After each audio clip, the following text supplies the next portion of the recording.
అందరికీ జేబీఎం. నేను Rajesh Mahasen. Welcome to Mahasen media. మరొక ముఖ్యమైన విషయం కూడా నేను చెప్పాలనుకుంటానండి.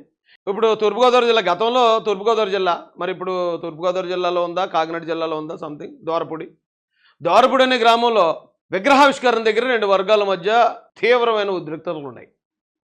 అక్కడ కొద్దిమంది ఎస్సీ యువత మీద పోలీసు వారు దాడి చేశారని కొన్ని ఫోటోలు రిలీజ్ అయ్యాయి. అక్కడ రెండు వర్గాల మధ్యలో శాంతి భద్రతలు నెలకొల్పడానికి పోలీసులు 144 సెక్షన్ పటిష్టమైన చర్యలు తీసుకుంటే ఏ ఇబ్బంది లేదు.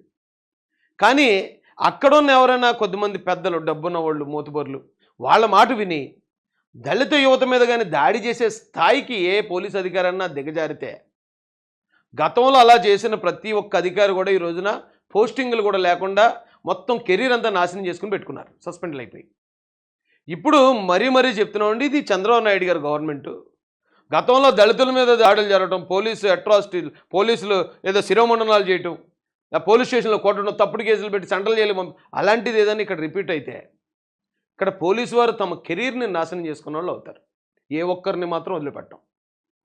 ఎస్సీల మీద వాళ్ళకి వెనకాతలు మాట్లాడేవాడు ఎవడు లేడు, వాళ్ళ వెనకాతలు ధనవంతులు లేరు కాబట్టి ఎవడ కళ్ళల్లో ఆనందం చూడడానికి ఎస్సీ కుర్రోళ్ళ మీద మేము దాడి చేస్తాం, పోలీస్ స్టేషన్లో కొట్టేస్తాం అని కనుక ఎవడన్నా తెగబడితే ఖచ్చితంగా మూల్యం చెల్లించుకుంటారండి, ఇది గ్యారంటీ.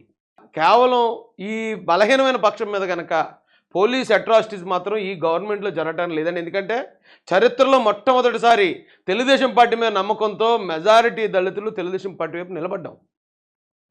ఇప్పుడు ఎవరో ఒకడిద్దరు చేసే అధికారుల తప్పుల వల్ల పార్టీకి చెడ్డ పేరు వచ్చే పరిస్థితి మాత్రం మేము ఖచ్చితంగా రానివ్వం. అవసరమైతే ఎంత దూరం వెళ్ళైనా సరే అలా తప్పుగా తన అధికారాన్ని దుర్వినియోగం చేసిన అధికారికి చట్టపరంగానే బుద్ధి చెప్తాం.